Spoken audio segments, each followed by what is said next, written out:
Bom dia a todos. Então, chegou 9 horas ali, conforme o convite do curso, né, a gente vai estar começando, então, eu estarei ministrando esse curso, né, com o título de Aproveitamento de Energia Residual nas Indústrias, que nada mais é, né, do que talvez pegar aquele efluente, aquele descarte, que usualmente não é aproveitado ou de alguma forma vai para o tratamento em diferente tipo de indústria, ver se de alguma forma é possível ainda tirar a energia dele, né, ou tu se utilizar de alguma forma dele para trazer um benefício para a empresa, uma economia, seja de vapor, seja de frio, da parte de amônia, do que for, né. Mas praticamente essa vai ser a nossa linha nesse treinamento.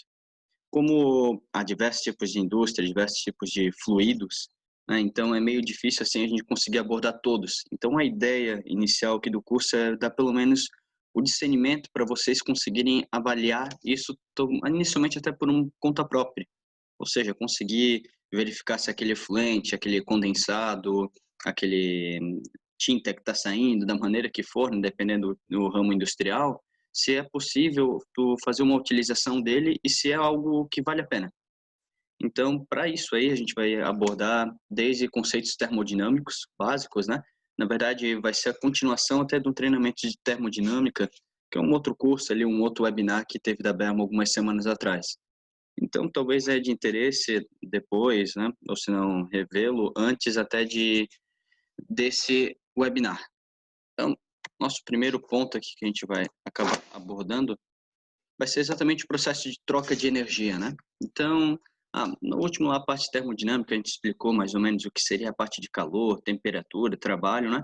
A gente vai voltar com esses conceitos aqui, porque é através deles que vocês vão conseguir verificar se é válido ou não, né? A utilização desse descarte ali industrial que a gente está comentando. Então, primeiro, o processo de troca de energia, né? Há duas formas, né? Vamos se limitar a essas duas no momento, de troca de energia que pode haver entre os fluidos. Então, através da troca de calor, que é simplesmente um fluido mais quente, um fluido mais frio. O fluido mais quente vai passar energia para o mais frio, né? E, obviamente, eles vão tender a ficar na mesma temperatura. E a temperatura, né? Nada mais é do que uma expressão, né? Dessa energia, né, contida nessa minha matéria ali, né? Então, essa ali é a ideia de temperatura e a parte de calor. Agora também existe um outro modelo, né, que é através de trabalho, que é o que o compressor faz, como a turbina faz, no caso, né, o que a turbina sofre, na verdade, que é um processo de troca de energia que não envolve diferencial de temperatura. Esse aqui a gente não vai abordar tanto, mas é bom a gente ter conhecimento no momento. Então, por que exatamente nessa fundamentação? Que nada mais é do que a gente vai tentar fazer, a gente vai tentar trocar energia desse efluente para um fluido que a gente deseja que tenha energia, ou a gente tirar a energia desse fluido, né, que a gente quer, e passar para esse efluente. Porque a nossa ideia, né, em algum momento, talvez esse fluido, essa água ou qualquer outro fluido que a gente esteja comentando, né, seria aquecer e resfriar ele. E para isso aí acontecer, ou eu tenho que adicionar energia, ou eu tenho que tirar energia. E para eu adicionar ou tirar energia, né, vamos contar, eu tenho essas duas formas aqui.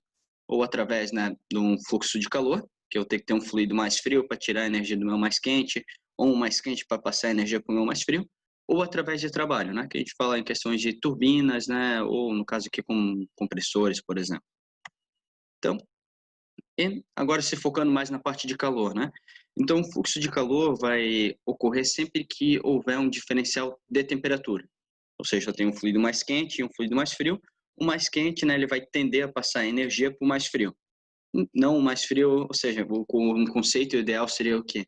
O fluido mais quente, ele aquece o mais frio. Por quê? Porque no caso, se vocês olharem a maior temperatura, que seria essa minha figura aqui da direita, minhas moléculas elas estão mais agitadas, né? Ou seja, para elas terem elas estão se batendo mais, elas têm uma velocidade maior. E para elas terem essa velocidade maior, elas têm que ter mais energia. Ou seja, naturalmente eu tenho mais energia concentrada aqui nas minhas moléculas com maior temperatura e elas vão aquecer as minhas de menor temperatura. Então eu vou passar energia de maior temperatura menor temperatura até elas ficarem na mesma velocidade, na mesma amplitude aqui de vibração. Então, esse ali é o meu fluxo de calor. Essa ali é a minha transferência de energia do meu fluido de maior temperatura para o meu de menor temperatura. Seja eles estando em contato, eu misturando água quente e água fria, eu passando num trocador de calor, num casque-tubo, um trocador a placas, qual for, o princípio é o mesmo. eu vou ter minhas moléculas mais agitadas ali no meu fluido quente, elas vão agitar talvez então as moléculas da parede do meu tubo ou da parede da minha placa. Essas moléculas então, né, esses átomos ali dessa minha placa, elas vão pegar e começar a aquecer, né, passar essa energia para o meu fluido que está do outro lado, que é o fluido mais frio. E esse ali é o processo de troca de energia. Esse ali é o meu fluxo de calor, né, indo do meu fluido de maior temperatura para o meu fluido de menor temperatura. E por fim, né, a gente também tem um outro ponto que é muito importante passar, que é a parte de mudança de fase. Ou seja, eu vou lá, eu começo a aquecer, resfriar o meu fluido, e tem um momento que, se eu continuar cedendo energia para ele, continuar adicionando energia, ele não vai mais aumentar a temperatura. Ele vai pegar e vai mudar de fase, que é o caso, no caso do meu líquido evaporando, por exemplo, né? Minha água se tornando vapor da água. Então, eu adiciono temperatura nela até ela chegar num ponto onde, se eu continuar cedendo energia, a mesma tipo de energia que eu estava usando para fazer ela aumentar a temperatura, eu continuo cedendo energia para ela, e ela, em vez de as minhas moléculas começarem a se agitar mais, né, como a gente viu lá que é a maior temperatura, elas vão fazer um outro fenômeno, elas vão acabar se afastando uma da outra, elas vão mudar molecularmente, né? Então a gente tem essa imagem do meio indo para a imagem aqui da parte gasosa, aqui da minha direita. Então eu tenho um afastamento molecular. Isso ali é o meu líquido indo para a forma de vapor. Então, as moléculas estão mais longe uma da outra, o meu volume ocupado é maior, e tem uma série de efeitos. Então, novamente, estou abordando isso aqui um pouco mais rápido, visto que não é tanto o foco, né, desse webinar. Então, por isso que seria talvez interessante, né, a parte termodinâmica lá antes, que a gente já vai entender, né, o porquê tudo isso aqui é bom estar na nossa cabeça. Afinal, é isso aí que vai esse aqui é o conceito, né, básico para a gente ver de que forma a gente pode aproveitar a energia daquele meu efluente. Então, e continuando, então, a gente vai utilizar a energia para fazer alterar a temperatura, aquecendo ou resfriando, e também para mudar de fase. Então, eu uso a mesma energia, né, para fazer esses dois fenômenos. E como nosso fluido mestre aqui, né, com relação da BERM seria a parte de vapor saturado, assim como de muitas indústrias, a gente tem que ter essa tabelinha aqui mais ou menos, né, bem disseminada. Então, o que é parte de pressão, temperatura e principalmente esses calores aqui, ó. Esses calores aí nada mais são do que a representação dessa energia que a gente acabou de comentar. Então, eu vou lá, cheguei com comecei a ceder energia para minha água, a minha água aqui numa pressão atmosférica, ou seja, a minha pressão absoluta 1, minha pressão relativa 0, eu cedi energia para ela até ela chegar a 99 graus. Então, assim, para minha água chegar até 99 graus, eu tive que ceder uma quantidade de energia. Essa quantidade de energia ela foi revertida num aumento de temperatura. Quanto de energia eu gastei e em qual temperatura eu cheguei?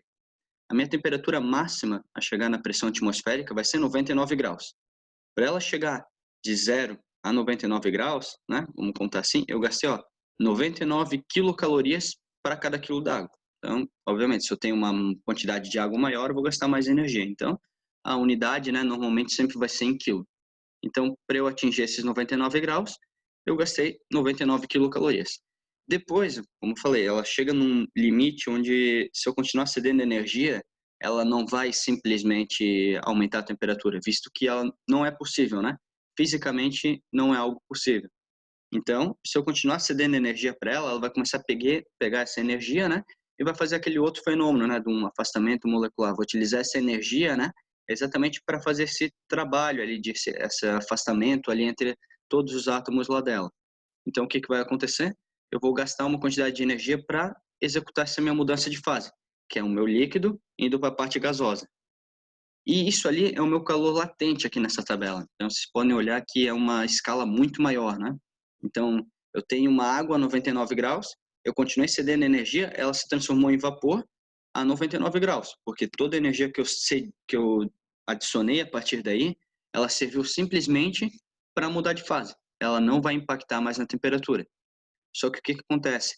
A minha água a 99 graus, ela tem o quê? Esse meu calor sensível, que é a minha quantidade de energia para alterar a temperatura. A partir do momento que eu transformei ela em vapor, o meu vapor tem 99 graus, mas ele tem, além do meu calor sensível, ele tem meu calor latente. Então, ele tem o meu calor total, aqui seria, né? Então, vocês podem ver que o meu vapor ele tem muito mais energia por quilo do que a minha água. Então, por isso que eu utilizo, né? Uma das razões é utilizar vapor e não água quente, né? É exatamente essa. A concentração de energia por massa é muito maior. Então, eu tenho muito mais energia concentrada no meu vapor do que eu tenho no meu líquido, da minha água. Então, praticamente esse aí é o calor sensível, o latente e o total, que seria a soma dos dois. É claro, conforme eu vou aumentando a pressão, o que acontece? Fica cada vez mais difícil, né? Aumenta a minha pressão, cada vez fica mais difícil as minhas moléculas se afastarem uma da outra, né? Eu tenho uma força maior fazendo elas ficarem juntas. Então, o que começa a acontecer? A minha molécula, ela pode ficar cada vez numa temperatura maior. Cada vez ela vai se agitar mais. Então, essa é a razão também da minha temperatura, né? Ela ir se elevando. Então, quando eu coloco pressão 1 bar lá no meu manômetro, né? Eu tenho ali uma temperatura de 119 graus. Então, eu vou conseguir aquecer a minha água até 119 graus e só depois dessa temperatura, que é a energia que eu utilizar, ela vai servir para afastar uma molécula da outra. Então, naturalmente, como minha temperatura aumenta, meu calor sensível, ele também acaba aumentando. Afinal, eu consigo atingir temperaturas maiores, né? E para eu atingir temperaturas maiores, eu preciso de uma quantidade maior de energia. E o meu calor latente, ele diminui. Ele diminui em função de outros fatores ali que a gente não vai abordar agora, mas está relacionado muito ao trabalho lá a ser exercido, né, pelas essas moléculas.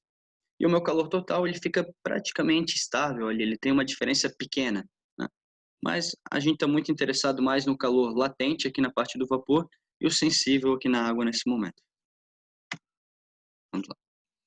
Então, né, como a gente explicou ali, o calor sensível ele está totalmente relacionado à minha temperatura, né? Então, por exemplo, ó, essa aqui seria a minha molécula, né? Um modelo bem simplificado, né? De um monatômico aqui de uma moléculazinha. Então, ela 184 graus. Ela está nessa, vamos contar assim, nessa vibração, nessa amplitude aqui de movimento.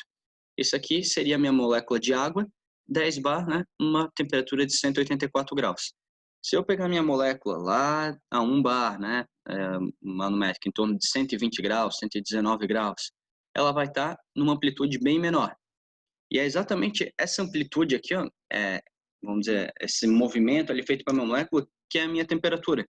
Minha temperatura, né, que a gente vê lá na parte dos termômetros, né, analógicos ou digitais, nada mais é do que uma representação exatamente desse meu movimento ali.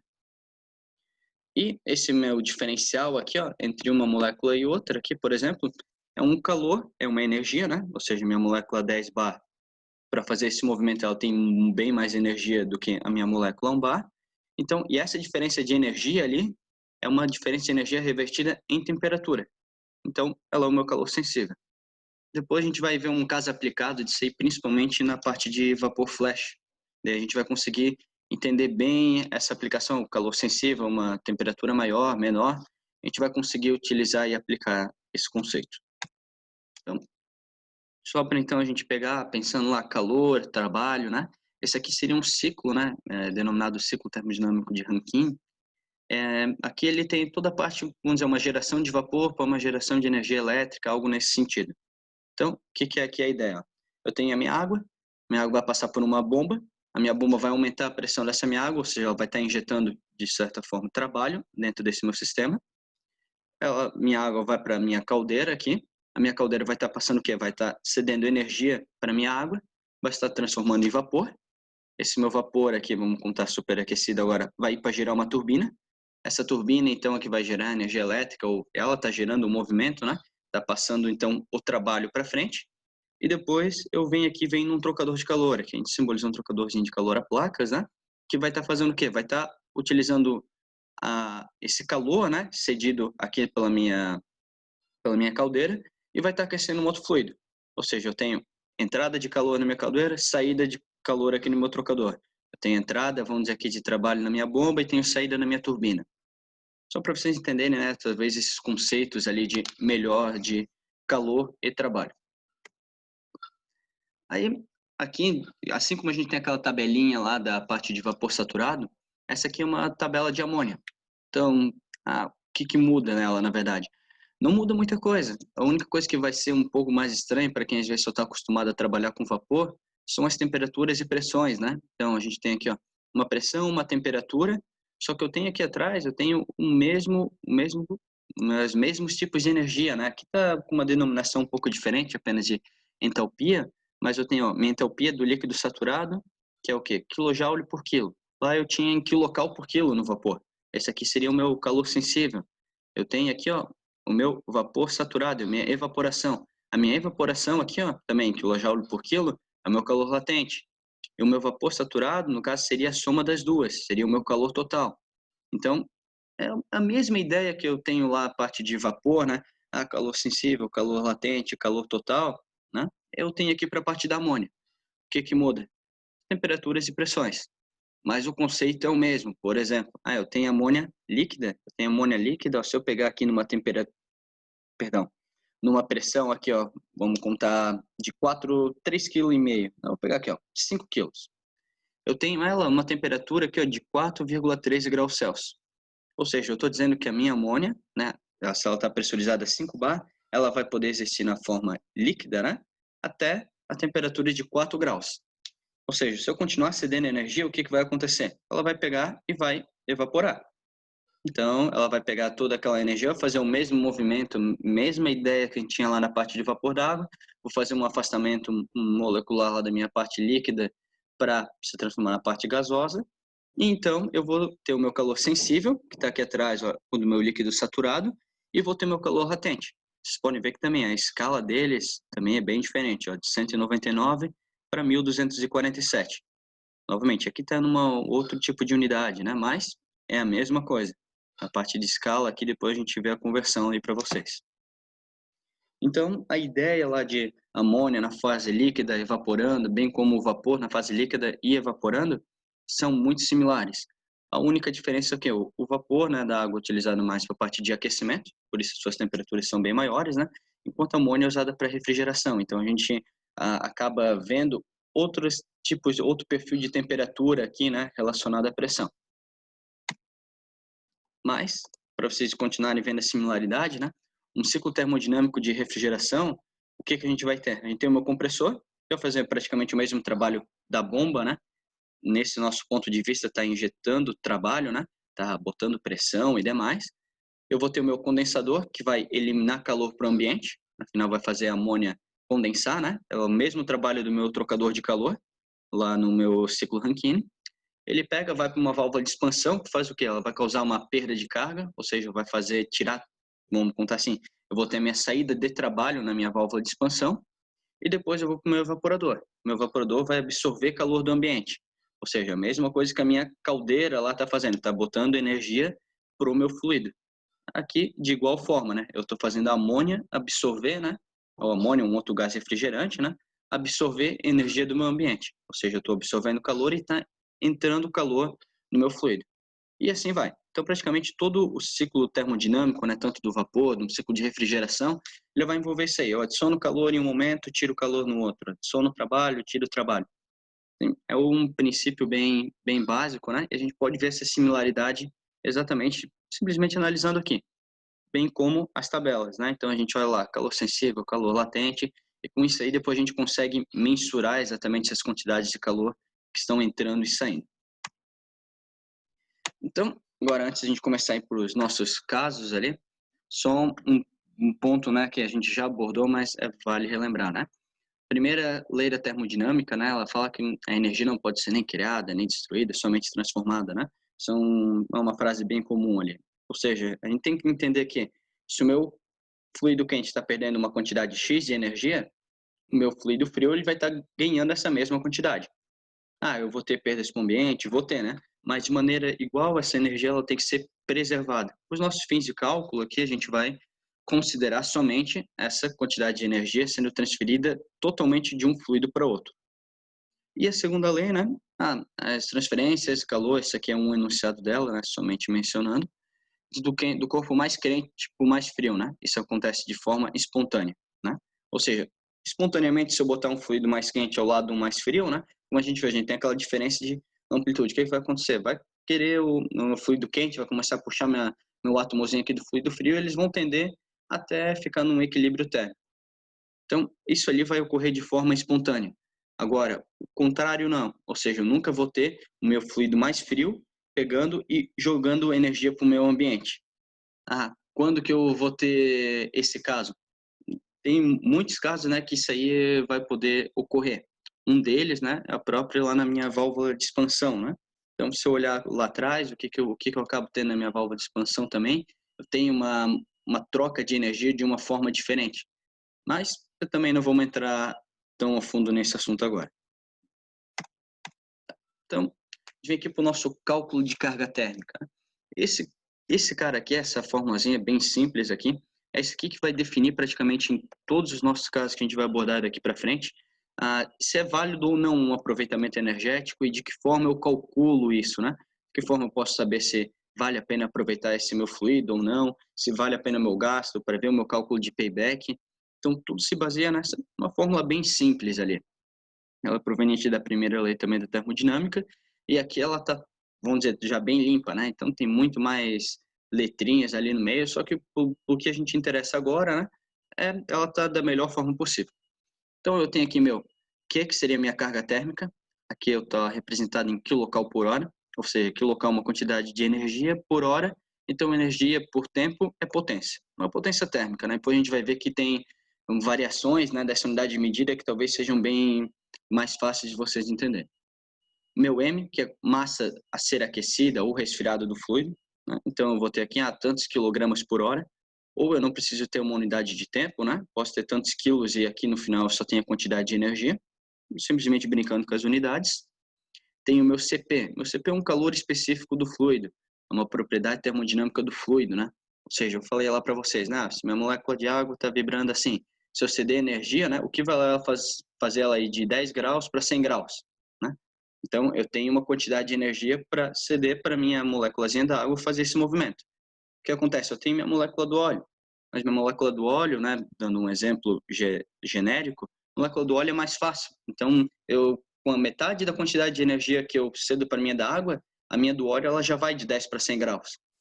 Isso ali é em função do meu calor específico, ou seja, como a minha temperatura vai reagir pela minha quantidade de energia adicionada ou retirada, né? Então, é ver o comportamento da minha temperatura em função da energia. E a gente vê um pouquinho depois uma tabelinha, né? Que deixa isso bem claro. Essas são coisas tabeladas, né? E então é bem simples ali de se encontrar em diversas literaturas. E por fim, meu diferencial de temperatura, né? Como eu estou avaliando, eu quero aquecer de tanto para tanto, tantos quilos por hora de tal fluido. Então eu preciso saber, né? Afinal, eu aquecer de 1 para 10 graus vai exigir uma quantidade de energia, e aquecer de 1 para 10, né, é nítido que acaba necessitando uma quantidade bem maior. Então, essa aqui é uma tabelinha de calor específico, né? Então, vocês podem ver, ó, que o da água, até onde que eu vi, assim, dos fluidos comuns, né, é o fluido que tem o maior calor específico, mas talvez existam outros ali. Ó, a água, então, ela precisa de 1 quilocal para aumentar 1 grau Celsius, 1 quilo d'água. Ou seja, eu tenho 1 quilo d'água, se eu ceder 1 quilocal de energia, ela aumenta de 10 para 11, ou de 20 para 21, né? Muda muito pouco ali ao longo da temperatura, é um valor fixo. Agora, ó, se eu olhar aqui o óleo de soja, por exemplo, ó, o óleo combustível, eles têm algo em torno de 0,5. Ou seja, se eu pegar esse mesmo 1 quilocal que eu dei para 1 quilo d'água e adicionar no 1 quilo de óleo de soja, por exemplo, em vez dele de 10 para 11, ele vai de 10 para 12. E assim vai. Vocês podem olhar aqui a diversos calores específicos, né, de diversos materiais, né? Então, e não é algo específico de fluidos, ou seja, sólidos, né? Eles têm as mesmas propriedades, como vocês podem ver aqui, o aço, no caso a borracha. Então, é uma propriedade ali bem estudada, bem comumente utilizada, perdão. Então, um exemplo bem simples, não, eu quero aquecer 5 metros cúbicos de água em 1 hora, temperatura de 20 para 45 graus, tá? Eu quero aquecer lá, eu tenho meu tanque de 5.000 litros, né? Vamos contar assim, aqui eu fiz já uma densidade da água, aqui para 1.000 quilos metro cúbico, né? Só quis transformar em quilos, tá? Mas é algo bem, dá de fazer, assumir dessa forma. 5 metros cúbicos é 5.000 litros, 5.000 quilos d'água. Eu quero aquecer de 20 para 45 graus em 1 hora. Então, se eu utilizar essa fórmula aqui, ó, que é MCP ΔT, eu vou lá, eu coloco a minha massa, que é 5.000 quilos, meu calor específico, eu olho lá atrás, né, naquela tabelinha, ó, é 1 quilocal por quilograu Celsius, eu quero aquecer de 20 para 45. Para não ficar um valor negativo, né, eu vou simplesmente pego o diferencial, né, 25 graus. Posso pegar direto, nem preciso fazer essa conta. E eu divido tudo por 1 hora. Eu quero aquecer em 1 hora. Então, eu vou lá, 5.000 vezes 1, demais, que eu chego no valor de 125.000. Quilo corta com quilo, quilocal fica, grau Celsius com grau Celsius, no final me sobra quilocal por hora. Então, ó, eu exijo essa carga térmica aqui. Indiferente, o que eu quero falar para vocês é o seguinte, indiferente qual for o meio que eu vou utilizar, eu vou botar uma resistência, eu vou utilizar óleo térmico, vou utilizar vapor a 1 quilo, a 10 quilos, não importa o meio. Eu estou falando o seguinte, a minha água, a água em si, para ela aumentar de 20 para 45 graus, essa minha quantidade de massa de 5.000 quilos, eu vou precisar ceder para ela essa quantidade de energia. Em 1 hora eu quero aquecer, é 125.000 kcal por hora. Eu quero aquecer em meia hora. Se eu quero aquecer em meia hora, eu tenho que dar 250.000 kcal por hora. Então, em meia hora, aquela minha água vai estar aquecida. Então, essa aqui é a minha potência térmica para o processo. É isso ali que eu preciso ceder para esse meu volume de água ali passar de 20 para 45 graus. Como eu falei antes, quilocal-hora às vezes é uma unidade para alguns bem fácil, né? Afinal, é a parte de vapor, compressores de amônia é muito utilizado. Mas dependendo do meio que a pessoa está, às vezes é mais comum outras unidades de medida. Que seria o quê? Quilowatts. Mesma coisa, uma potência elétrica. O que é quilowatts? Quilowatts é quilojoules por segundo. Kilojoule e quilocal são unidades de medida, são unidades de energia, perdão. E hora e segundo, né? Unidades de tempo. Eu vou comprar um ar-condicionado. Como é que a gente fala do ar-condicionado? A gente compra por BTU. Então, é a mesma coisa, a capacidade, o que é do ar-condicionado? É quanto de energia ele consegue tirar por hora do ambiente. Então, é praticamente isso aí. Ele vai retirar porque ele vai estar fazendo a função de resfriamento, né? Assumindo esse ponto. Então, eu tenho TR, então lá de refrigeração, HP, horsepower, são tudo unidades de potência. Ou seja, são tudo unidades de energia por tempo. BTU por hora, quilocal por hora, kilowatt, que é kilojoule por segundo. A ITR e HP, que talvez são unidades que eu não utilizo tanto. Então, mas isso aqui seriam tudo correlações, né, desse meu caso ali em cima. Para aquecer aquela quantidade de água, eu preciso de 125.000 kcal, ou eu vou precisar de talvez uma resistência que me dê a potência de 145 kW, e assim vai. E, novamente, né, conforme aquela primeira lei que a gente comentou, né, se a energia se conserva, se um fluido está cedendo uma quantidade de energia, outro fluido vai ter que estar absorvendo essa mesma quantidade de energia. Claro que em cada um ela vai ter um impacto diferente. Então, se é a minha água que está cedendo energia e o meu óleo que está absorvendo, às vezes a minha água ela vai ter um impacto pequeno na temperatura, enquanto o meu óleo vai ter um impacto grande. Porque se lembra o calor específico, né? Então, a minha água ela tem que tirar muita energia dela, né? Para diminuir 1 grau dela, ela cede muita energia. Enquanto o meu óleo, para aumentar 1 grau, ela precisa bem menos energia do que a minha água está cedendo. Então, cada fluido ela acaba se comportando de uma maneira. A gente vai ver isso mais para frente. Então, a gente começa aqui chegando num primeiro caso ali de uma recuperação, né, desses fluentes ali, desses fluidos residuais aí da indústria. Então, o primeiro que a gente vai citar é uma recuperação de efluente têxtil. Não vou entrar muito a fundo na parte de processo, né? Mas só mais ou menos na ideia. Então, a gente tem toda a parte de tingimento têxtil e depois, para ter a parte do tingimento, teria que ter uma temperatura um pouco elevada. Vamos contar algo ali em torno de 60 graus. E para abrir lá a parte de fibra e tecido, isso tem uma melhor absorção ali da próprio tecido, né? Com relação a tinta utilizada, né? Novamente, não sem entrar muitos em detalhes. E depois essa máquina ela acaba descarregando. Todo esse meu efluente ali, que seria uma água misturada com tinta, também acaba trazendo, às vezes, algo de um tratamento químico, ela pega e vai para um tratamento de efluente. Então, tem tratamentos aeróbicos, anaeróbicos, tu mistura com a parte química, tu tem lá toda algo com relação a bactérias e demais, e a gente tem alguns detalhes. Um deles é que o próprio tratamento, às vezes, ele é beneficiado por uma temperatura menor, né? Tu acaba evitando odores, né? Por exemplo, né? Também na parte de tratamento. Então, tem a possibilidade de agilizar esse tratamento, talvez com um resfriamento. Considerando que, normalmente esse efluente, ele sai ali em torno de uns 50 graus, imaginando o caso. Depende de indústria, tá? Depende do tipo de tecido que vai ser utilizado, acabam saindo temperaturas bem inferiores. Mas, adotando um tipo de indústria ali, que ele acaba tendo esse meu efluente têxtil, né? Saindo ali numa temperatura de 50 graus. Então, eu vou começar ali, ver de que forma eu poderia aproveitar ele. De início, um resfriamento dele já acarreta um benefício no próprio processo. Já fica um tratamento mais adequado, fica um tratamento mais rápido, então tu pode ter uma série de benefícios, né, como eu falei, ainda evitar odores e demais. Mas além disso, né, visando o nosso webinar aqui, que seria um aproveitamento térmico, eu tenho o quê? Eu tenho um fluido saindo a 50 graus, que em teoria eu vou ter que resfriar ele às vezes numa torre de resfriamento para eu poder descartar ele. Só que, vamos lá, vamos pegar um caso aqui, ó. Eu tenho um efluente aqui que eu coloquei 70 graus, novamente, tudo depende do tipo de indústria, tipo de tecido, tá?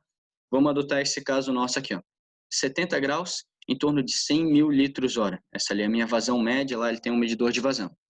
E eu quero resfriar ele até 38 graus, que é o excelente lá pelo que os químicos lá da indústria solicitaram, que é excelente para a parte do tratamento do mesmo. Em paralelo a isso, ó, eu vou conseguir aquecer 80 metros cúbicos de água de 25 para 65. Então, a gente já sabe, não, vou conseguir aquecer a água, já é um benefício, né? Isso, agora, o quão benéfico realmente é, né? E como é que eu sei que vai ser 65 graus? Isso aqui eu consigo ver novamente pela minha continha lá, que é MCP ΔT. Então, eu pegando aquela baseada na primeira lei, ó, eu vou ter uma energia, né, que vai estar saindo, nesse caso aqui, do meu efluente. Ó. O meu efluente está entrando a 70 graus no meu trocador e está saindo a 38. E ele tem uma vazão de 100 mil litros hora. Então, ó, que é MCP ΔT. O meu Q, que é a minha carga térmica, meu M, 100 mil litros. Meu efluente é praticamente água, assim. Então, a propriedade termodinâmica de calor específico, ela vai mudar muito pouco nesse caso. Então, a gente pode fazer uma aproximação com a da água. E eu tenho meu diferencial de temperatura de 70 para 38. Eu fazendo essa conta aqui, eu chego nessa minha quantidade de energia aqui, ó. 3 milhões e 200 mil quilocalorias. Maravilha. Então, eu vou ter o meu efluente perdendo essa quantidade de energia. Então, ó, energia que entra igual a energia que sai. Então, a minha energia que está saindo aqui é de 3 milhões e 200 mil quilocal. A energia que vai estar entrando na minha água, ela tem que ser igual. Então, se eu fizer a conta, ó, que é MCP é a mesma conta eu uso. Só que agora eu sei que a minha água ela vai estar ganhando esses 3 milhões e 200 mil. Eu tenho 80 mil litros hora, né? 80 mil quilos hora de água. O calor específico da água é 1. E eu sei que ela está entrando aqui a 25 graus. A temperatura que vai estar saindo eu não sei. Então eu só estou isolando, né? Antes eu sabia a minha temperatura de saída, agora eu não sei. Estou simplesmente isolando ela. Então com isso aqui, ó, eu consigo chegar numa temperatura de 65 graus. Então, claro, vai ter um pouquinho de variação, sempre tem, se for lá olhar no termômetro, da mais preciso que for, vai ter 64, 63, né?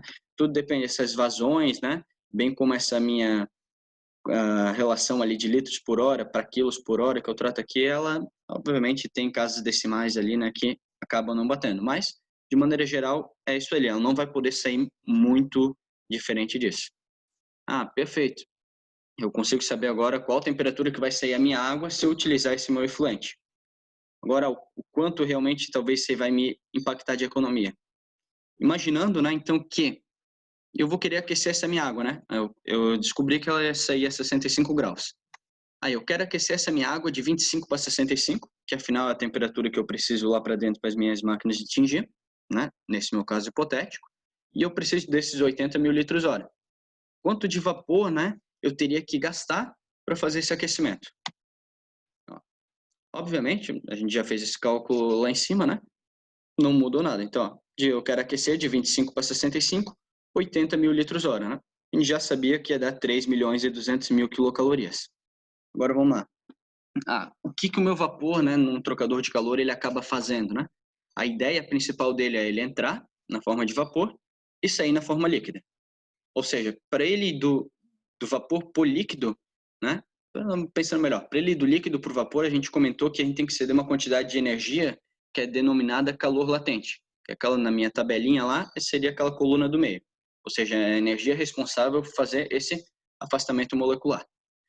Agora, se ele entra dentro do meu trocador e ele entra na forma gasosa e ele sai da forma líquida, então ele perdeu energia.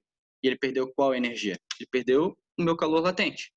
Então, essa ali é a ideia, né, da utilização do vapor, como a gente comentou, um dos propósitos, né, ele tem uma grande quantidade de energia contida nessa mudança de fase. E é simplesmente isso aí que eu quero fazer no meu trocador. Então, o que que ele vai fazer? Ó? A fórmula, na verdade, é a mesma, tá? Eu só mudei ela aqui para ser mais fácil. O que que ela vai ser? Ó? Ela vai ser o meu Q, que é a quantidade de energia que eu preciso, ó, que é em quilocal por quilo, e eu divido pelo meu calor latente. Eu considerei aqui, ó, vapor a 3 bar. Então, se eu olhar naquela tabelinha lá, olhar o calor latente do vapor a 3 bar, eu vou encontrar esse valor, 509,8 quilocal por quilo de vapor. Então, aí agora eu preciso de tantos quilocal por hora, eu tenho tantos quilocal por quilo, eu vou dividir um pelo outro, né? Meu quilocal aqui, né, de uma forma bem brusca falando, quilocal vai cortar com quilocal, e o meu quilo vai vir aqui para cima. Então, se eu dividir um pelo outro, eu vou chegar nessa quantidade aqui, ó. 6.277 quilos-horas de vapor. Ou seja, se eu não utilizasse esse meu efluente, eu ia ter que gastar ali 6 toneladas por hora de vapor para fazer esse processo. Agora, utilizando esse meu efluente, eu posso... Utilizando esse meu efluente, eu posso pegar e deixar de gastar essa minha quantidade de massa, que é de 6.277 quilos por hora. Então, eu tenho de cara essa economia ali. Então, o que eu estou fazendo? Eu estou pegando o meu efluente, estou resfriando ele, estou aproveitando essa energia do meu efluente para pegar e fazer um aquecimento dessa água. Se eu não utilizasse essa energia do efluente, eu teria que gastar 6.277 quilos-horas de vapor. É a mesma quantidade de energia, a energia não muda, são os 3.200.000 quilocal. A única coisa é que eu agora, em vez de gastar vapor para isso, eu estou aproveitando aquela energia que aquele meu efluente, que teoricamente é para minha lagoa, e depois eu ia ficar resfriando ele na minha torre de resfriamento. Então, eu já tenho de cara esse benefício ali. Posso gastar agora vapor em outro ponto da minha fábrica, vou poder talvez deixar de comprar agora uma nova caldeira, né? Daí, claro, tem uma série de benefícios ali específicos para cada tipo de indústria. Mas pensando talvez um pouco melhor, são 6.277 quilos ali, a gente pegar, né? Isso aí por hora. Então a gente coloca ali 6,2 toneladas por hora, vezes 20 horas num dia, vezes 20 dias no mês, eu estou falando de 2.500 toneladas no mês, né? Então multiplica ali por um ano. Então a gente analisando, né, a longo prazo, a gente consegue ali ter uma ideia, né, do quão benéfico já esse processo se torna. Ou melhor ainda, né? A gente viu que a energia, né, que está indo está indo para o vapor, ele é proveniente, deixa eu só pegar aqui, ele é proveniente lá da energia, né, cedida da minha caldeira, ou seja, da queima do meu combustível. Agora eu quero ver, eu tenho 6 toneladas de vapor, agora eu queria ter uma ideia quanto que eu iria economizar em lenha, porque talvez a diretoria aqui da empresa ela enxergue melhor dessa forma, ou talvez o gerente queira, né, um outro ponto ali de análise também. Então, novamente, eu tenho a minha mesma quantidade de energia. Essa ali ela não muda, né? Então, o que a minha água lá está ganhando, né? Continua sendo a mesma coisa. O que muda agora é o seguinte, o meu consumo de madeira. A madeira ali, madeira aqui você tem como cavaco, mas o combustível, né, a hora que ele queima, ele tem uma propriedade, também uma propriedade termodinâmica, chamada de poder calorífico inferior. Ela seria o quê? Ela seria a quantidade de energia liberada na queima, né, na oxidação desse meu combustível. Também tem uma série de tabelas ali, eu vou citar uma com alguns combustíveis, né? E é bem tranquilo de encontrar na internet. Então, pegando aqui, ó, é a mesma ideia do meu calor latente. Lá vocês olhar o PCI é o quê? É quilocal por quilo. Ou seja, quanto de energia tem cada quilo desse meu combustível. Se eu fazer uma simples divisão ali, ó, eu chego em 1.103 quilos por hora dessa minha madeira cavaco, né? Eu aqui dividi pela densidade, né? Simplesmente dela. E eu chego ali qual o volume de cavaco economizado por hora, né? Então, mas eu posso fazer novamente isso aí olhando por dia, por mês, eu posso ver quantos caminhões a menos talvez eu vou ter de cavaco vindo, né? Às vezes tem para algum tipo de indústria, né? Não é algo tão vantajoso em analisar dessa forma, né? Que talvez é algo fácil de se conseguir, para outra já é um ponto de análise bem interessante. Então, o que eu vou peguei? Peguei a minha quantidade de energia, dividi pela quantidade de energia que cada quilo do meu combustível utilizado na minha caldeira tem, eu consigo chegar no final, né, uma quantidade de combustível que eu estou deixando de gastar. Porque em vez de eu estar utilizando vapor, em vez de eu estar gerando vapor queimando lenha, eu estou deixando de queimar lenha, estou deixando de gerar aquela quantidade de vapor, devido ao fato de eu estar utilizando o meu efluente têxtil. E aqui, por exemplo, uma tabelinha de PCI, né? Então, óleo, combustível, gás natural, lenha, bagaço de cana. Tem uma série ali de, principalmente fabricantes de caldeira, normalmente eles já têm ali umas tabelas, muitas vezes disponíveis no site, né? Então, no site da Alborg, eu acho que tem. Também é bem legal ali para pegar, às vezes, poder fazer uma análise ali, né?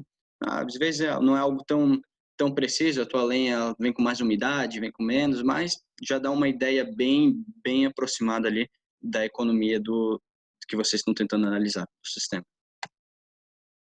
Um outro processo ali muito comum, linha de retorno de condensado. Ele cai lá no tanque de condensado, vocês vê aquele vaporzinho saindo lá por cima, né? Esse aqui é um sisteminha que a gente fez aqui, que aproveita esse vapor, né, que acaba sendo gerado ali, e ele direciona para fazer um aquecimento em alguns trocadores. É só para vocês terem uma ideia do que a gente está falando, mas a gente vai explicar melhor isso aqui. Ó. Então, lembrando, né, que a energia se conserva, a gente tem o seguinte, ó, imaginando que eu tenho o meu condensado vindo uma temperatura alta aqui, tá? Estou considerando essa ali só para fins de cálculo ser mais fácil. E a minha rede de condensado está 3 bar. Aí ele cai no meu tanque flash, eu vou colocar, né? Que é um tanque, na verdade, né? Vai ser pressurizado, né? Não vai ser um tanque aberto, né? Igual talvez é o tanque de condensado onde está caindo hoje lá na indústria.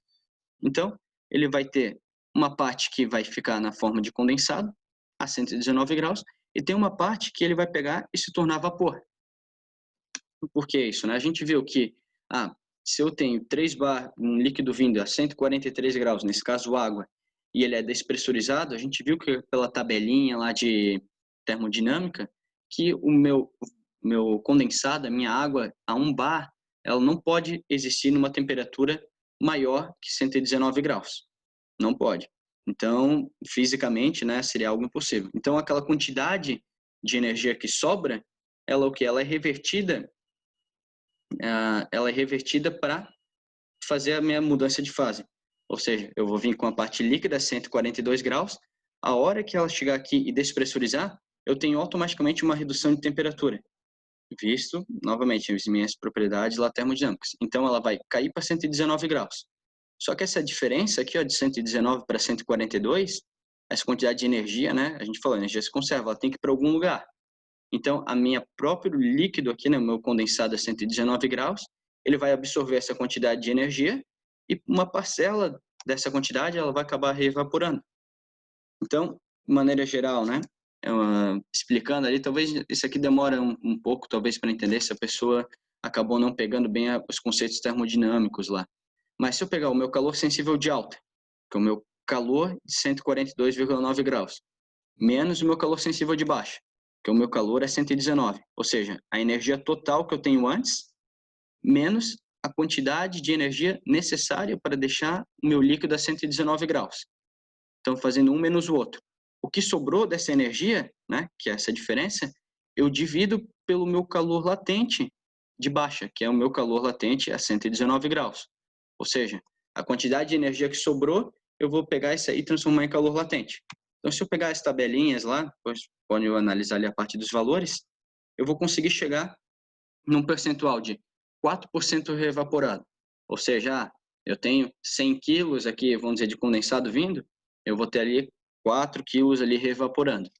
Ou eu vou ter simplesmente, se eu pegar esse diferencial aqui, né, eu vou ter 24 quilocal por quilo, né, indo aqui para fora.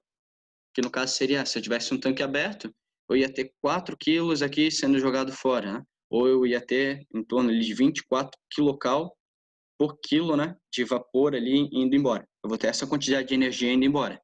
Então, em uma vazão de 5.000 quilos-hora, imaginando, né, eu vou ter, então, 5.000 vezes 24, eu vou ter em torno ali de, posso simplesmente multiplicar, né, 4% de 5.000 aqui, eu vou ter 228 quilos-hora de vapor que eu estaria perdendo lá no meu tanque aberto. Então, eu venho com o meu condensado a 143 graus, cai no meu tanque aberto.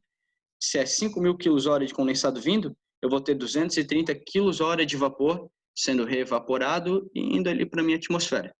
Vou estar perdendo essa quantidade de energia aqui. E aqui é direto, né? Se quiser multiplicar aqui por 20 horas de trabalho, 20 dias no mês, né? Vocês vão ter ideia de quantas toneladas de vapor vocês estariam perdendo. Então, novamente, uma molécula de água, né, que seria a ideia desse carinha aqui, ó, 142,9 graus, ela está nessa amplitude aqui, ela está nessa temperatura. A partir do momento que ela é despressurizada, ela só pode existir nessa temperatura aqui. Então, toda essa energia aqui, ó, esse meu diferencial aqui de uma molécula para outra, de uma temperatura para outra, o meu calor sensível, ela vai ser o quê? Ela vai ser utilizada, essa minha energia, para reevaporar uma parcela desse meu condensado aqui dentro. Então, vai dar quanto essa parcela? 4,56%. Novamente, vocês podem usar essa regrinha aqui para todas, né? Talvez depois de um tempo fica mais fácil de enxergar a lógica nela. Um outro efluente ali que é possível recuperar, gases da graxaria. Então eu vou lá, mando para o meu digestor, no caso vai pedaço de, imaginando frango ou qualquer outro um bovino ali que for, né, dependendo do tipo de frigorífico que a gente está conversando, né, a graxaria que for. E no caso eu tenho injeção da parte de vapor ali na camisa, né, às vezes na camisa e também no eixo ali desse digestor, e eu acabo gerando lá dentro, né, que a ideia é o que é fazer o cozimento todo daquele material, e eu acabo desprendendo lá uma série de gases. Então eu tenho dois tipos, né, dessa parte de gases. Eu vou ter desde vapor da água, lá dentro, afinal eu tenho água misturada com o resto desses animais, e eu também tenho uma parte de gases, né, que são não condensáveis. Então, se eu pegar toda essa energia e depois redirecionar aqui para um trocador de calor, uma placa, usualmente o pessoal acaba tendo casco turbo também, eu consigo fazer o que? Desde uma redução do volume desses gases, bem como eu utilizo a mesma coisa, eu tenho vapor lá, uma parcela daquele meu gás que está saindo é vapor. Então eu posso condensar ele e me utilizar todo daquele meu calor latente que eu tenho disponível. Depois, claro, os gases não condensáveis continuam, vão lá para a parte do biofiltro e demais, né, da maneira que for. Continua toda a parte do tratamento. Mas antes disso, eu faço um aproveitamento energético na forma de calor e eu aproveito ali para aquecer uma água ou aquecer um outro fluido. Outro, gases compressores de amônia. Desculpa, só novamente lá o conceito, né, de lógica lá com relação MCP delta T, todo mesmo, tá? Em todos eles. Então, a única coisa é dar um jeito de enxergar, né, a que massa eu estou falando, de quais temperaturas eu estou falando. Estou falando da energia no calor sensível ou no calor latente. É o único detalhe. Agora eu vou explicar uma aqui da parte de amônia, que também é um pouquinho diferente, entre aspas, assim, mas é legal da gente analisar. Então, a gente viu lá o circuito de amônia, né? Eu passo no meu evaporador, vou para o meu compressor, condensador, né? Vou para a minha válvula de expansão, né? Tirando, claro, uma série de outros componentes ali nesse circuito, né? Mas para agora, para a gente, o que importa são esses quatro. O que acontece? A hora que sai a amônia do compressor, né? Que o compressor vai adicionar todo o trabalho ali nessa minha amônia, eu vou ter um aumento da minha temperatura, bem como um aumento da minha pressão. E antes dela ir para um condensador, né, que o condensador vai fazer o quê? Ela vai tirar a energia, vai jogar essa energia, né, nos condensadores evaporativos, né? Vai jogar essa energia para minha água, uma parcela dessa água vai evaporar e praticamente eu vou ficar aquecendo essa minha água aqui, jogando energia para o ambiente. A ideia é o quê? É botar num D-Super. Faria o quê? O D-Super, ele, aqui imaginando que do meu compressor ali, essa amônia vai sair a uns 80 graus. E ela vai condensar em 35, 40. Então eu tenho toda essa minha amônia ali que eu posso resfriar sem trocar de fase, né? Ou seja, eu simplesmente vou pegar e reduzir a minha temperatura da amônia, né? Ela está na forma de gás a 85 graus, eu vou reduzir até uns 40 graus ali, imaginando, né? Então eu vou aproveitar todo esse calor sensível do meu gás de amônia, né? E depois ela vai chegar no condensador e lá ela vai perder o calor latente. Aí sim, ela vai da fase gasosa, ela vai para a fase líquida. Daí depois ela continua o circuito dela. Então, o que vai acontecer aqui? Deixa eu pegar aqui, ó. Eu tenho aqui, ó, toda a minha parte, esse aqui seria todo o ciclo de amônia, né, com relação à entalpia e pressão. Então, eu tenho minha parcela de energia a ser aproveitada aqui, né, que eu considerei de 86 para 40 graus. Então, meu compressor, além de aumentar a minha pressão, ele aumenta aqui a minha energia, né, ou seja, a minha temperatura. E antes de eu condensar, né, essa minha amônia, a minha ideia é fazer o quê? É fazer esse resfriamento dela. Esse resfriamento dela, né, seria eu tirar a energia da minha amônia e passar para um outro fluido. Então, se eu pegar a minha energia aproveitada, é muito similar, né, do caso. Imaginando que eu tenho um ciclo ali onde eu circulo 20.000 quilos-hora de amônia. 20.000 quilos-hora. Se eu pegar o calor específico da amônia, é 0,5 quilocal por quilograu Celsius, é uma unidade padrão, né? E meu diferencial de temperatura, minha ideia é o quê? É resfriar a amônia de 86 graus até 40 graus. E daí depois ela condensa aqui em 35 graus, né? Ou seja, eu só estou aproveitando o meu calor sensível, não estou aproveitando o meu calor latente lá da amônia. Só estou alterando a temperatura dela, não mudando ela de fase. Então, ó, só que eu tenho 460.000 quilocals por hora. Às vezes vocês vão olhar bastante ali, né? Uma quantidade de energia bem alta. Que eu vou estar fazendo o quê? Se eu estou tirando energia da amônia, né? Estou abaixando a temperatura da amônia, o meu outro fluido ele vai estar ganhando energia. Então eu posso fazer isso aqui, quanto de vapor isso aqui equivale, né? Eu vou lá, eu divido pelo calor latente do vapor a 3 bar, igual a gente fez no exemplo lá em cima, e a gente vê quantos quilos de vapor eu estou deixando de gastar só por aproveitar essa energia da amônia. Porque se eu não aproveitar essa energia ali, o que vai acontecer? Vai a minha amônia a 86 graus lá para o meu condensador evaporativo. Meu condensador evaporativo vai baixar a temperatura da minha amônia, vai tirar essa energia aqui e vai ainda tirar o calor latente dela. Só que essa energia vai para onde? Essa energia eu vou botar depois para o ambiente, né? Eu não vou estar aproveitando ela em talvez em algum processo meu. Eu posso aproveitar essa energia aqui para fazer um pré-aquecimento de uma água, né? Posso, por exemplo. Então acaba sendo bem vantajoso ali, dependendo da quantidade ali que você acaba tendo, né?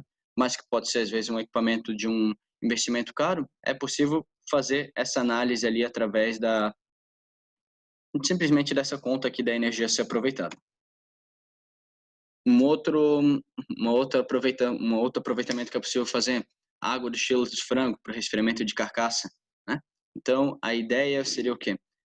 Tem uma portaria, né, que demanda lá que você tem que ter uma renovação da carcaça do frango, ele tem que fazer o resfriamento, ele vai ter uma absorção, né? Então a gente vai com a carcaça do frango ali para uma rosca transportadora, né? E lá ela fica, vamos dizer, dentro de um pré-chiller, depois do chiller, né, em temperaturas um pouco diferentes, e ele fica lá numa uma temperatura ali em torno de 2 graus a água, né? Ele fica lá mergulhado. E essa água depois ela tem que ser descartada. Uma que ela vai tu tem que ter uma reposição de água, e a outra, né, que também ela vai acabar com o tempo aquecendo. Então, a ideia é depois, a cada tanto tempo, tu ter essa reposição. Então, eu vou tirar toda essa água e vou pegar e vou descartar ela. O que acontece?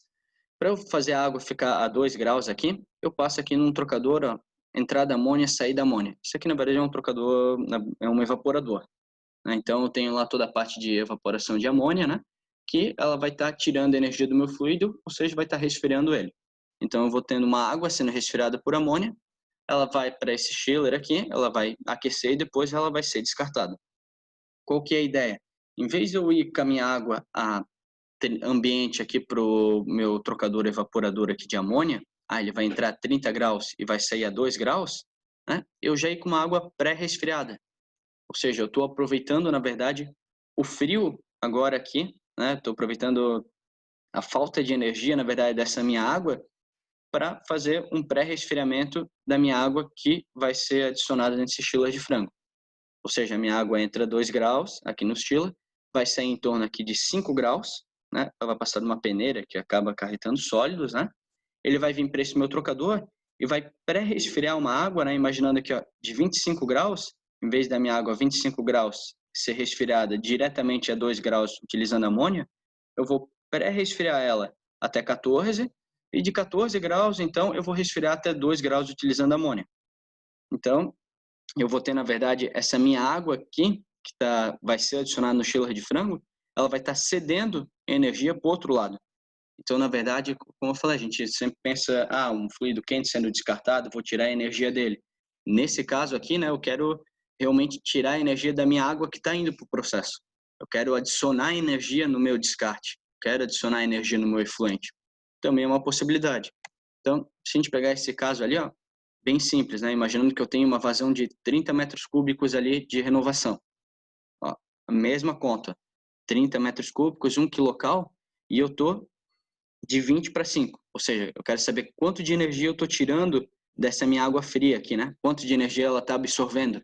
Então, ó, ela está absorvendo em torno de 450 mil quilocalorias.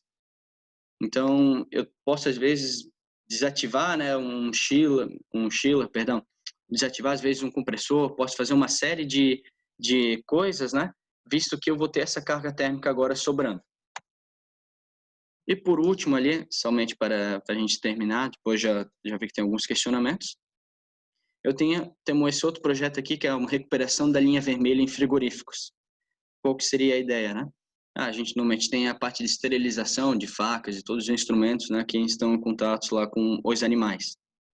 E essa temperatura ali é em torno ali, imaginando, tem a CIF lá, recomenda uma temperatura, né? Só que, obviamente, a pessoa sempre acaba aquecendo um pouco mais devido até a temperatura chegar nos pontos de consumo, né? Desculpa, a água chegar nos pontos de consumo.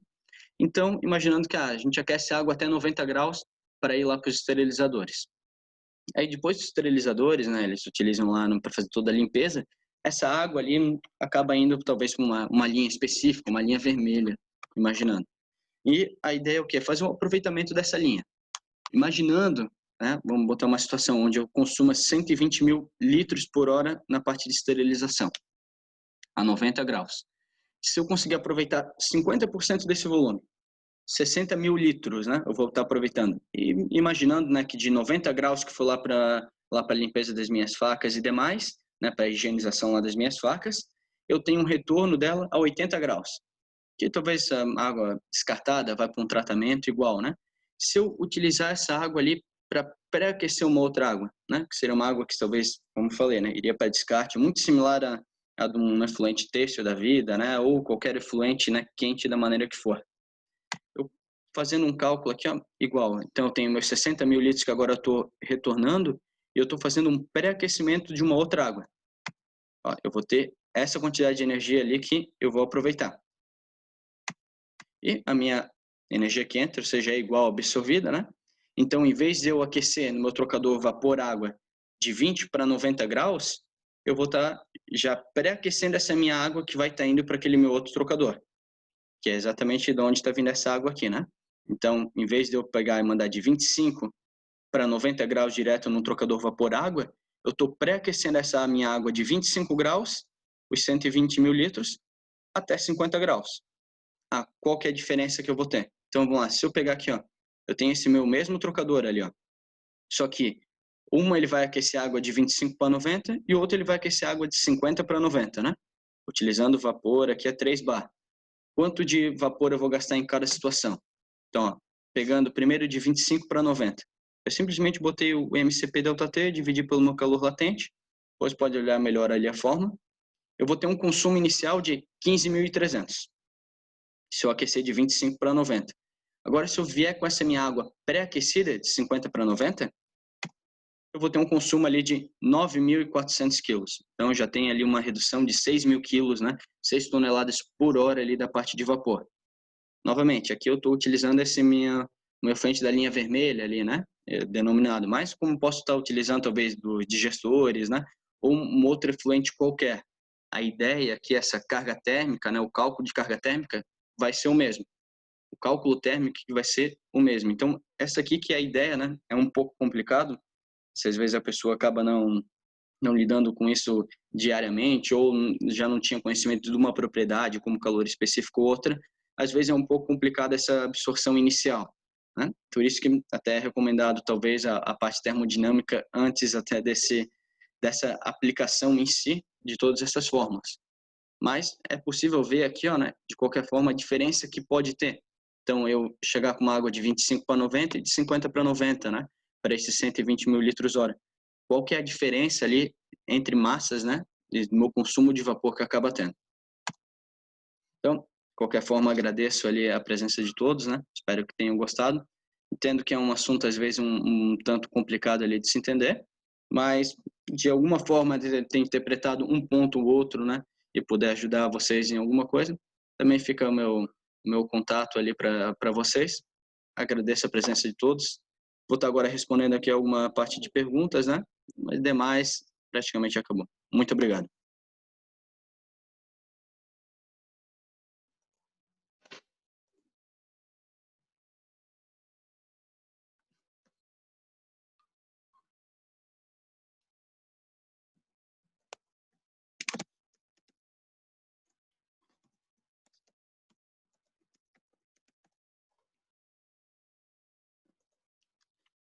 Tem uma pergunta aqui do Mauro, né? Sobre a parte de riscos de contaminação cruzada entre fluxos de reaproveitamento.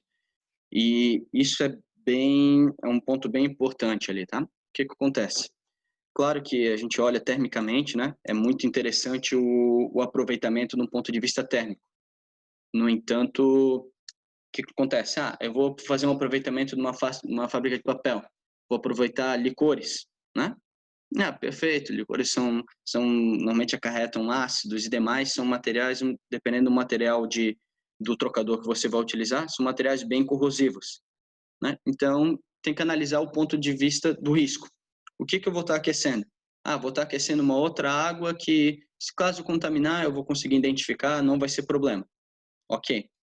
Não, eu vou estar aquecendo o condensado que vai estar indo para minha caldeira. É algo que eu não recomendaria. Visto que, imagina que, por mais que tu vai ter um sistema de proteção, talvez algo para medir a condutividade, ou ver o pH, da maneira que for, né, da maneira que for mais viável ali para identificar se houver um vazamento, é muito arriscado, né? Tu acabar indo com licor, às vezes, para dentro de uma caldeira de cogeração, por exemplo, e tu acabar destruindo a caldeira. Então, tu destruir a fornalha dela da maneira que for. Então, sempre é bom analisar o risco realmente ali dessa contaminação, que pode ter. Quanto mais agressivo for o fluido, cada vez mais a parte do risco ali pode existir e tem que ser avaliada. Excelente observação, Samuel.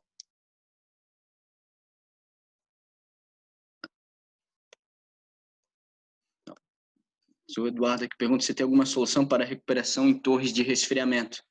A ideia, né, a parte de torre de resfriamento, a gente tem que analisar bem o caso, né? O que é possível fazer é exatamente fazer um pré-resfriamento antes de ir para a torre. Muitas vezes, né, dependendo do equipamento, a aplicação que você for utilizar, por exemplo, né, nesse caso do efluente têxtil ali que eu citei, quando não ocorre a parte do trocador, eles fazem um resfriamento na lagoa através da torre de resfriamento. Então, a torre de resfriamento e, vamos dizer, acabava fazendo essa recirculação para fazer o resfriamento. Com a aplicação do trocador, foi possível desativar a torre de resfriamento. São benefícios secundários, né? Claro, o objetivo aqui nosso era mais um aproveitamento térmico, né? Mas existe uma série de benefícios secundários ali, às vezes por esse reaproveitamento, né? Por esse resfriamento ou aquecimento do efluente, né? Que pode trazer, por exemplo, né? Desativar uma torre de resfriamento, por exemplo, ou reduzir a carga sobre ela. Espero ter respondido sua pergunta, Eduardo. Salvo isso também, se podemos entrar em mais detalhes ali sobre sua aplicação. Vamos ver aqui.